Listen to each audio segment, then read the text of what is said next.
Hello friends, a very good morning to all of you. स्वागत है आप सभी का अपने YouTube channel OD study point में।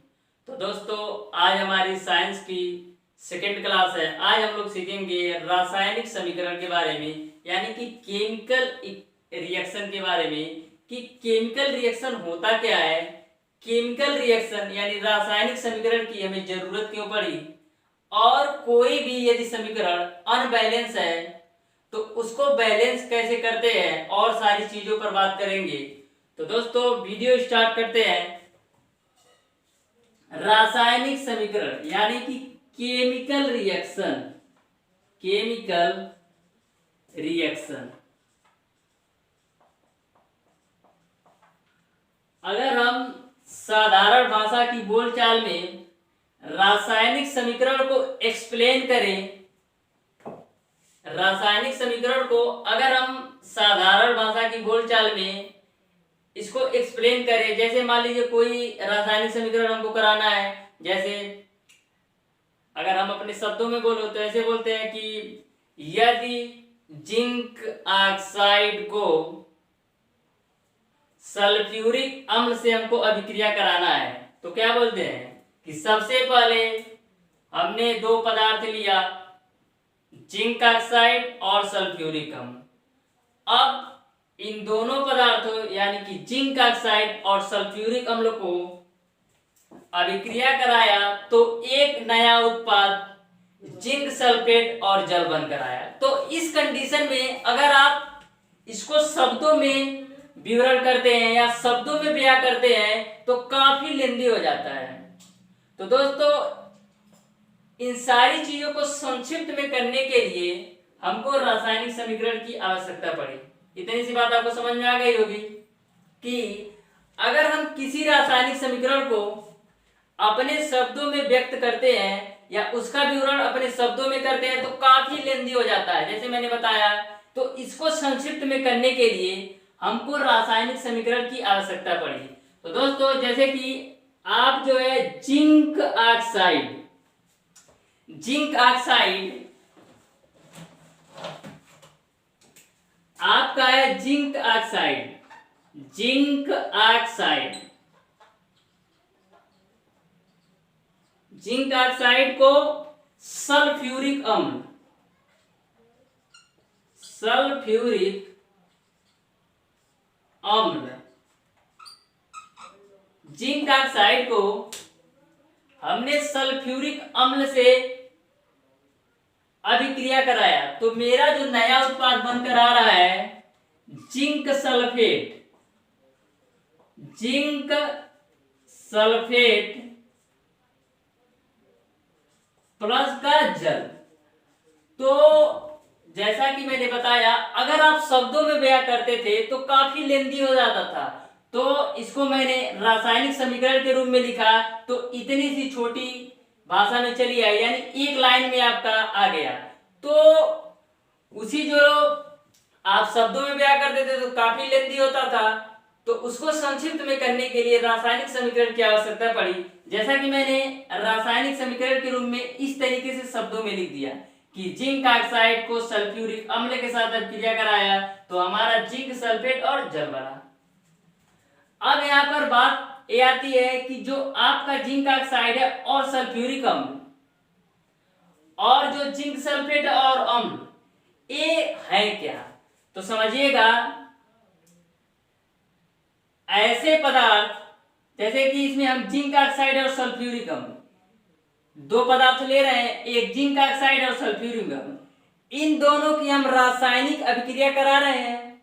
जिंक ऑक्साइड और सल्फ्यूरिक अम्ल इन दोनों पदार्थों को आपस में रासायनिक अभिक्रिया करा रहे हैं, तो इन दोनों पदार्थों को बोलते हैं अभिकारक।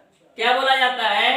अभिकारक। कहने का सेंस है कि जो पदार्थ रासायनिक अभिक्रिया में भाग लेते हैं उसको हम बोलते हैं अभिकारक, अभिकारक, अभिकारक। ओके। और रासायनिक अभिक्रिया के उपरांत जो आपके नए उत्पाद बन रहे हैं वो कौन कौन से हैं? एक आपका जिंक सल्फेट बन रहा है, दूसरा जल। यानी जब मैंने जिंक ऑक्साइड को सल्फ्यूरिक अम्ल के साथ रासायनिक अभिक्रिया कराया तो मेरा दो नए उत्पाद बन रहे हैं, एक जिंक सल्फेट और जल।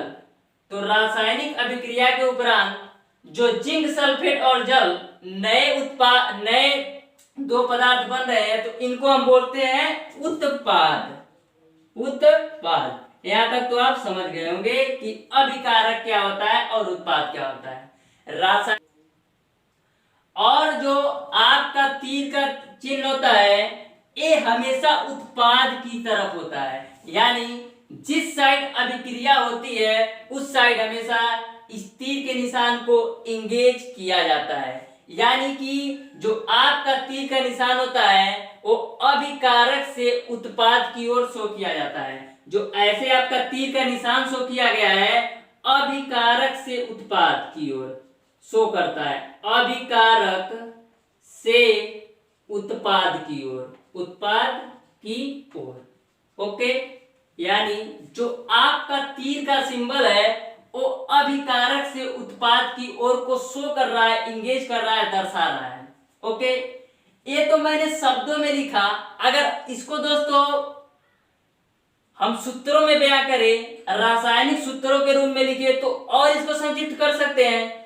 तो रासायनिक सूत्रों में इसको अगर हम व्यक्त करते हैं तो मेरा कुछ इस तरीके से होता है, जिंक ऑक्साइड यानी ZnO प्लस, ओके, सल्फ्यूरिक अम्ल यानी H2SO4, उसके बाद से जिंक ऑक्साइड को सल्फ्यूरिक अम्ल के साथ अभिक्रिया कराया तो हमारा क्या, जिंक सल्फेट और जल बना, यानी ZnSO4 बना प्लस जल यानी H2O बना। ओके, तो हमने क्या देखा कि शब्दों में अगर मैं व्यक्त करता हूं रासायनिक समीकरण को तो इतना बड़ा हो जाता है, अगर इसी को रासायनिक सूत्र की भाषा में आप लिखते हैं तो इतना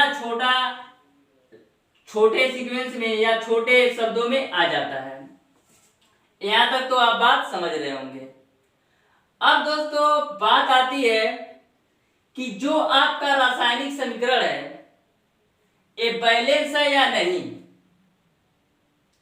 तो देखिएगा, कोई भी रासायनिक समीकरण बैलेंस है या नहीं इसका पता लगाने के लिए इस तीर के लेफ्ट साइड यानी बाएं तरफ और इस तीर के दाहिने तरफ यानी राइट साइड, दोनों साइड के तत्वों के परमाणुओं की संख्या को हम देखते हैं कि हमारा जो बाएं साइड में तत्वों के परमाणुओं की संख्या है और दाएं साइड में तत्वों के परमाणु की संख्या के बराबर है या नहीं।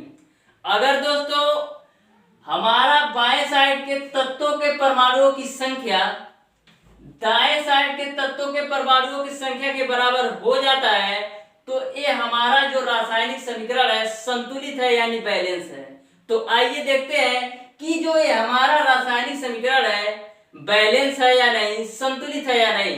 तो सबसे पहले हम जिंक को देखते हैं कि जिंक के कितने परमाणु हैं। तो देख रहे हैं कि हमारा लेफ्ट साइड में जिंक के एक परमाणु है और राइट साइड में देखते हैं तो जिंक के एक परमाणु, यानी जिंक जो है वो बैलेंस है, यानी जिंक के जितने परमाणु लेफ्ट साइड में है उतने ही परमाणु राइट साइड में है। ओके, अब देखते हैं ऑक्सीजन को। तो ऑक्सीजन के परमाणुओं की संख्या देखिए लेफ्ट साइड में कितनी है, तो एक यहां से आपको मिल रहा है और चार यहां से, यानी कि जो ऑक्सीजन के परमाणु है लेफ्ट साइड में 5 है, 4 यहां से और एक यहां से 5 है। अब राइट साइड में देखिए 5 है या नहीं, तो राइट साइड में देख रहे हैं 4 यहां से एक यहां से 5, यानी कि जो ऑक्सीजन के परमाणुओं की संख्या है वो भी आपकी बैलेंस है। अब आते हैं हाइड्रोजन पर। तो लेफ्ट साइड में हाइड्रोजन के परमाणुओं की संख्या कितनी है, 2, और राइट साइड में देखते हैं हाइड्रोजन के परमाणुओं की संख्या कितनी है, 2, तो हाइड्रोजन भी बैलेंस है। अब आपका क्या बचता है, केवल सल्फर बचता है। तो देख रहे हैं कि जो सल्फर है, यस, लेफ्ट साइड में सल्फर के परमाणुओं की संख्या 1 है और राइट साइड में देख रहे हैं सल्फर के परमाणुओं की संख्या भी 1 है। तो इस तरीके से दोस्तों आप देख रहे हैं कि दोनों साइड तत्वों के परमाणुओं की संख्या समान है, तो इस तरीके से आपका जो ये समीकरण है बैलेंस है।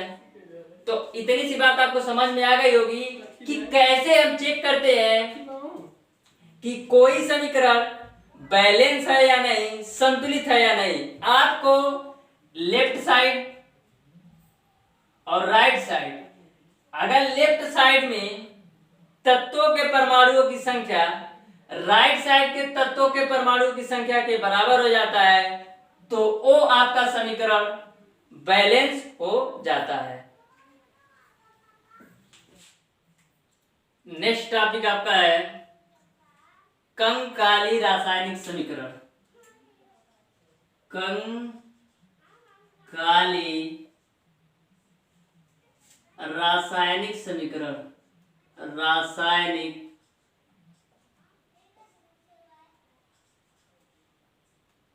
कंकाली रासायनिक समीकरण।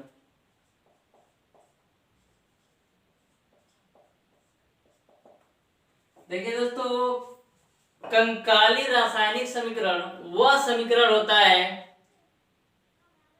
जो समीकरण अनबैलेंस होता है, यानी समीकरण आपका संतुलित नहीं होगा तो उसको हम बोलते हैं कंकाली रासायनिक समीकरण। जैसे एक एग्जांपल के रूप में हम लेते हैं Mg धन O2, तो इसको मैंने क्या लिख दिया MgO। Mg धन O2 डायरेक्टली Mg धन O2 तो MgO मैंने लिख दिया। तो इस समीकरण को आप देख रहे हैं कि ये बैलेंस नहीं है। बैलेंस इसलिए नहीं है, यहां पर मैग्नीशियम के तत्वों के परमाणुओं की संख्या 1 है। लेफ्ट साइड में मैग्नीशियम के तत्वों के परमाणुओं की संख्या 1 है, तो राइट साइड में भी मैग्नीशियम के तत्वों के परमाणुओं की संख्या 1 है। लेकिन ऑक्सीजन को हम देखें तो लेफ्ट साइड में आपके ऑक्सीजन के तत्वों के परमाणुओं की संख्या 2 है। लेफ्ट साइड में ऑक्सीजन के तत्वों के परमाणुओं की संख्या 2 है, लेकिन राइट साइड में ऑक्सीजन के तत्वों के परमाणुओं की संख्या 1 है। यानी कि यहां पर जो ऑक्सीजन के परमाणु है 2 है और यहां पर ऑक्सीजन के जो परमाणु है 1 है। इस वजह से यह आपका जो रासायनिक समीकरण है बैलेंस नहीं है। तो इस टाइप के समीकरण को, यानी जो समीकरण बैलेंस नहीं होते हैं, उसको हम बोलते हैं कंकाली रासायनिक समीकरण। अब दोस्तों, किसी भी रासायनिक समीकरण को संतुलित करते हैं, कैसे करते हैं इसको आइए देखते हैं। रासायनिक समीकरण को संतुलित करना, रासायनिक समीकरण को संतुलित करना, संतुलित करना। ओके, रासायनिक समीकरण को संतुलित करना। तो कोई भी रासायनिक समीकरण असंतुलित हो, यानी कि अनबैलेंस हो, तो उसको कैसे बैलेंस कैसे करते हैं, संतुलित कैसे करते हैं। जैसे कि ए आपका समीकरण है, तो ए अभी मैंने देखा है कि ये जो आपका रासायनिक समीकरण है बैलेंस नहीं है, यानी कि अनबैलेंस है। तो इसको कैसे संतुलित करेंगे, तो शो करता है। तो अगर इस समीकरण को हम बैलेंस करना चाहें तो देखिएगा, समझिएगा ध्यान से। Mg धन O2 है तो MgO आपका बन रहा है उत्पाद। तो इस रासायनिक समीकरण को हमको संतुलित करना है। तो सबसे पहले हम देखेंगे कि दोस्तों किस परमाणु के, किस तत्व के परमाणुओं की संख्या में कमी है। तो आप देख रहे हैं, आपने देखा भी है और देख भी रहे हैं कि ऑक्सीजन जो तत्व है, ऑक्सीजन के परमाणुओं की संख्या में कमी है। यहाँ पर जो ऑक्सीजन के परमाणुओं की संख्या 2 है, लेकिन यहाँ पर जो है ऑक्सीजन की परमाणुओं की संख्या 1 है। तो अगर हम उत्पाद की ओर 2 से मल्टीप्लाई करते हैं, उत्पाद की ओर अगर हम 2 से मल्टीप्लाई कर देते हैं तो यहाँ पर भी 2 ऑक्सीजन हो जाता है और यहाँ पर भी 2 ऑक्सीजन आपका हो जाता है। लेकिन अब फिर हम चेक करते हैं कि ये हमारा जो रासायनिक समीकरण अब बनकर तैयार हुआ है यह संतुलित है या नहीं। तो यहाँ पर मैग्नीशियम के परमाणुओं की संख्या 1 है और यहाँ पर मैग्नीशियम के परमाणुओं की संख्या कितनी हो गई, 2 हो गई। यानी मैग्नीशियम की जो परमाणुओं की संख्या है वो अब अनबैलेंस हो गई। ऑक्सीजन यहाँ पर 2 है, यहाँ पर भी ऑक्सीजन के परमाणु की संख्या 2 है। तो मैग्नीशियम को बैलेंस करने के लिए हम यहाँ पर 2 से अगर मल्टीप्लाई कर देते हैं तो अब देखिएगा दोस्तों ये आपका रासायनिक समीकरण बैलेंस हो गया। देखिए मैग्नीशियम के परमाणु की संख्या 2, तो मैग्नीशियम के परमाणु की संख्या 2, ऑक्सीजन के परमाणु की संख्या 2, तो ऑक्सीजन के परमाणु की संख्या 2। तो इस तरीके से आप रासायनिक समीकरण को बैलेंस करते हैं। दूसरा एग्जांपल को चेक करते हैं दोस्तों कि ये आपका जो रासायनिक समीकरण है बैलेंस है या नहीं। इधर NaOH प्लस HCl को रासायनिक अभिक्रिया कराया गया है, तो जो मेरा उत्पाद बन के आया है NaCl प्लस का H2O। तो देखते हैं दोस्तों कि लेफ्ट साइड में तत्वों के परमाणुओं की संख्या राइट साइड में तत्वों के परमाणुओं की संख्या के बराबर है या नहीं। अगर लेफ्ट साइड में तत्वों के परमाणुओं की संख्या राइट साइड में तत्वों के परमाणुओं की संख्या के बराबर हो जाती है तो हमारा जो रासायनिक समीकरण है वो बैलेंस है। तो यहाँ पर सोडियम की जो परमाणुओं की संख्या है 1 है और इस साइड भी सोडियम के परमाणु की संख्या 1 है। अब आगे चेक करते हैं, ऑक्सीजन के परमाणु की संख्या 1 है और यहाँ पर भी ऑक्सीजन के परमाणु की संख्या 1 है। यहाँ पर हाइड्रोजन के परमाणु की संख्या 1 यहाँ से आपको मिल रहा है और 1 यहाँ से, यानी हाइड्रोजन के परमाणु की संख्या लेफ्ट साइड में 2 है और राइट साइड में हाइड्रोजन के परमाणु की संख्या 2 है, यानी हाइड्रोजन भी बैलेंस है। अब क्लोरीन की बात आती है, तो क्लोरीन भी लेफ्ट साइड में परमाणु की संख्या 1 है और राइट साइड में भी क्लोरीन के परमाणु की संख्या 1 है, यानी ये आपका जो समीकरण है ये बैलेंस है। अब देखते हैं दोस्तों तीसरा एग्जांपल, जो कि लेड नाइट्रेट को गर्म करके जब हम गर्म किए तो हमारा जो उत्पाद बनकर आता है लेड ऑक्साइड, नाइट्रोजन ऑक्साइड और ऑक्सीजन। तो चेक करते हैं दोस्तों जो आपका समीकरण है ये बैलेंस है या नहीं। तो आइए चेक करते हैं, यहाँ पर लेड की मात्रा, लेड के परमाणु की संख्या 1 है तो यहाँ पर भी लेड के परमाणु की संख्या 1 है, ये तो बैलेंस है। अब यहाँ पर नाइट्रोजन के परमाणु की संख्या कितनी है, नाइट्रोजन के परमाणु की संख्या कितनी है, यहाँ पर 2 है। नाइट्रोजन के परमाणु की संख्या यहाँ पर 2 है तो यहाँ पर नाइट्रोजन के परमाणु की संख्या कितनी है, 1 है, यानी जो आपका नाइट्रोजन है वो अनबैलेंस है। ओके, अब आगे चेक करते हैं ऑक्सीजन में।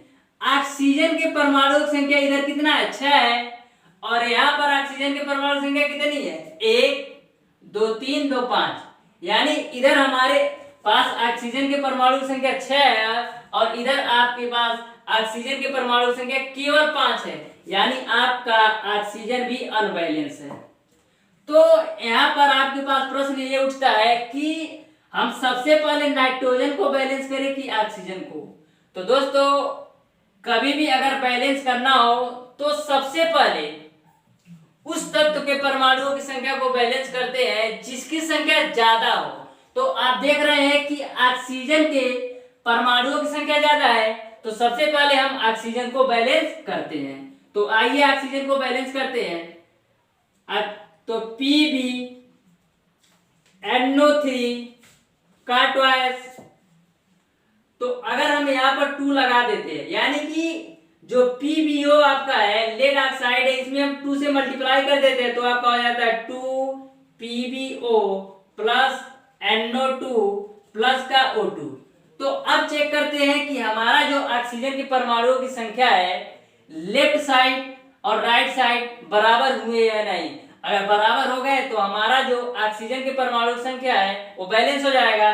तो यहाँ पर ऑक्सीजन के परमाणु की संख्या कितनी है, 6 है और यहाँ पर ऑक्सीजन के परमाणु की संख्या 2 2 4 2 6, यानी जो आपका ऑक्सीजन के परमाणु की संख्या है वो तो बैलेंस हो गया। अब चेक करते हैं दोस्तों कि ये जो नया समीकरण आपका बन के आया है ये आपका रासायनिक समीकरण बैलेंस है या नहीं। तो यहाँ पर लेड की मात्रा 1 है और यहाँ पर लेड की मात्रा कितनी हो गई, 2, यानी आपका जो लेड का परमाणुओं की संख्या है वो अनबैलेंस है। ओके, अब नाइट्रोजन यहाँ पर 2 है, तो यहाँ पर नाइट्रोजन कितना है, केवल 1 है, यानी नाइट्रोजन भी अनबैलेंस है। और ऑक्सीजन देखते हैं 6 है, तो 2 2 4 2 6, यानी ऑक्सीजन आपका बैलेंस है। तो अब इन दोनों में किसको आपको बैलेंस करना है, जबकि दोनों की संख्या सेम है। यहाँ पर नाइट्रोजन 2 है तो यहाँ पर 1 हुआ है, यहाँ पर लेड 1 है तो यहाँ पर 2 हुआ है। तो आप सबसे पहले लेड को पीरियाडिक दीजिए, मतलब दोनों में सेम है, यानी दोनों की संख्या जो है वो सेम है। लेड के भी परमाणु की संख्या उतनी ही है और नाइट्रोजन के भी परमाणु की संख्या उतनी ही है। तो सबसे पहले हम लेड को बैलेंस कर लेते हैं। तो लेड को बैलेंस करने के लिए हम लोग क्या करेंगे, इस साइड यानी जो अभिकारक है इसमें हम 2 से मल्टीप्लाई करते हैं। तो 2 से मल्टीप्लाई करेंगे तो क्या होगा, 2PbNO3 का ट्वाइस। अब क्या हो जाएगा आपका 2PbO प्लस NO2 प्लस का O2। अब चेक करते हैं कि ये जो हमारा नया समीकरण बन के आया है बैलेंस है या नहीं। तो यहाँ पर लेड की मात्रा 2 है, तो यहाँ पर भी लेड की मात्रा 2 है। यहाँ पर नाइट्रोजन की मात्रा कितनी है, 2 दूना 4, और यहाँ पर नाइट्रोजन की मात्रा कितनी है, केवल 1। ओके, यानी नाइट्रोजन जो आपका है वो अनबैलेंस है। अब ऑक्सीजन को चेक करते हैं। ऑक्सीजन कितना है हमारा, 2 3 6 दूना 12।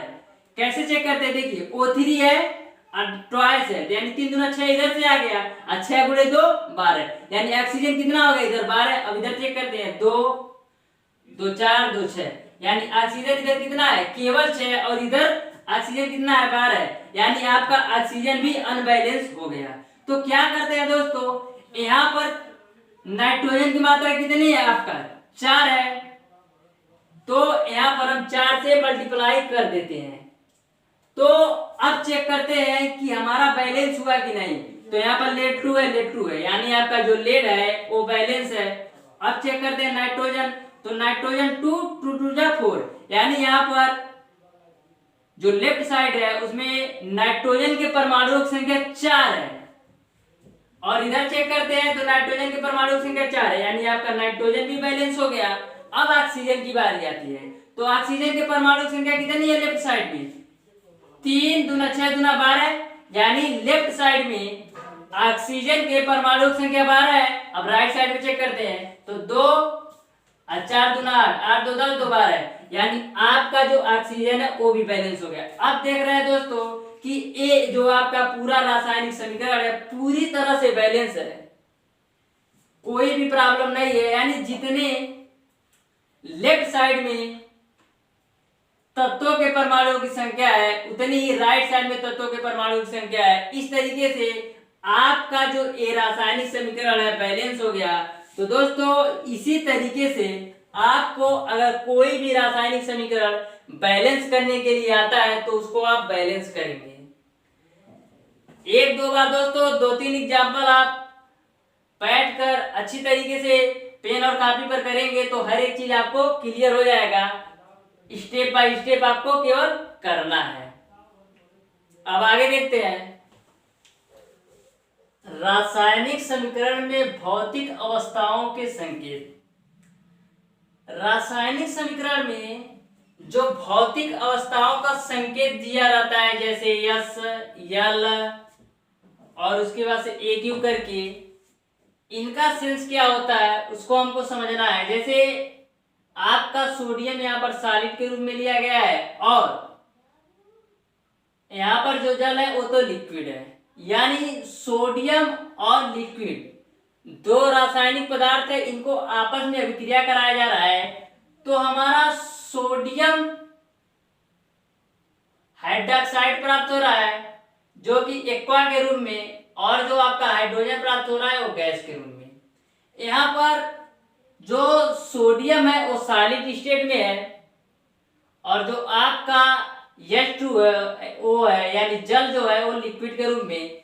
जब इन दोनों पदार्थों को आपस में रासायनिक अभिक्रिया कराई जा रही है तो जो हमारा उत्पाद बन के आ रहा है सोडियम हाइड्रोक्साइड एक्वा के रूप में, और जो आपका हाइड्रोजन बन के आ रहा है वो गैस के रूप में। जो आप तो दोस्तों जो एल होता है उसको हम लिक्विड बोलते हैं यानी द्रव फॉर्म में है, और जो जी होता है उसको हम गैस बोलते हैं यानी गैस फॉर्म में है, और जो यस होता है उसको हम सॉलिड बोलते हैं यानी ठोस फॉर्म में है। यहाँ तक तो आप समझ रहे होंगे। लेकिन जो एक्यू है इसका मतलब आपको नहीं क्लियर हो रहा होगा। तो जो एक्यू है आपका ए लैटिन वर्ड है दोस्तों। जो एक्यू है ए लैटिन वर्ड है, इसका भी सेंस वाटर ही होता है, लेकिन इसको लैटिन से लिया गया है यानी लैटिन वर्ड से लिया गया है। लैटिन वर्ड में इसको एक्यू, इसका भी सेंस वाटर ही होता है। अब सेकेंड एग्जांपल, जैसे CaCO3 यानी कैल्शियम कार्बोनेट सॉलिड स्टेट में है, इसको हम उष्मा दे करके हम जो नया उत्पाद बना रहे हैं CaO यानी कैल्शियम ऑक्साइड और CO2 यानी कार्बन डाइऑक्साइड। तो यहाँ पर हमारा जो कैल्शियम कार्बोनेट है सॉलिड स्टेट में है, यस का मतलब सॉलिड होता है यानी ठोस। कैल्शियम कार्बोनेट हमारा सॉलिड स्टेट में है, इसको जब हम उष्मा दे रहे हैं तो जो हमारा नया उत्पाद बन के आ रहा है वो कैल्शियम ऑक्साइड, वो भी सॉलिड स्टेट में है, और कार्बन डाइऑक्साइड जो कि गैस स्टेट में है। तो मैक्सिमम आपको 4 भौतिक अवस्थाओं का संकेत आपको मिलेगा, एक यल के फॉर्म में, एक जी के फॉर्म में, एक यस के फॉर्म में, एक एक्वा के फॉर्म में, एक यू के फॉर्म में। जो यल होता है इसका सेंस लिक्विड यानी द्रव के फॉर्म में, जो आपका जी होता है गैस यानी गैस के फॉर्म में, जो आपका यस होता है यानी सॉलिड यानी ठोस के फॉर्म में। जो एक्यू होता है, एक्यू को लैटिन वर्ड है, एक्यू जो आपका है एक लैटिन वर्ड है, इसका भी सेंस वाटर होता है, लेकिन इसको लैटिन वर्ड में इसका नाम एक्यू है। तो इस तरीके से बेसिकली 4 यानी यल, जी, यस और एक्यू भौतिक अवस्थाओं का उपयोग होता है रासायनिक समीकरण में। तो दोस्तों आशा करते हैं कि रासायनिक समीकरण के बारे में जितने भी पॉइंट मैंने बताया हो, बैलेंस, अनबैलेंस, कंकाली रासायनिक समीकरण, सारी चीजें आपको बिल्कुल क्लियर हो गया होगा। और दोस्तों अगर कोई भी टॉपिक या किसी भी पॉइंट में कोई भी दिक्कत हो तो उसको कमेंट बॉक्स में कमेंट करके जरूर बताइएगा। और दोस्तों अगर वीडियो आपको अच्छा लगा हो तो ज्यादा से ज्यादा लाइक, शेयर और सब्सक्राइब जरूर कीजिएगा। बेल आइकन दबाना बिल्कुल मत भूलिएगा, जिससे हमारी लेटेस्ट वीडियो आपको मिलती रहे।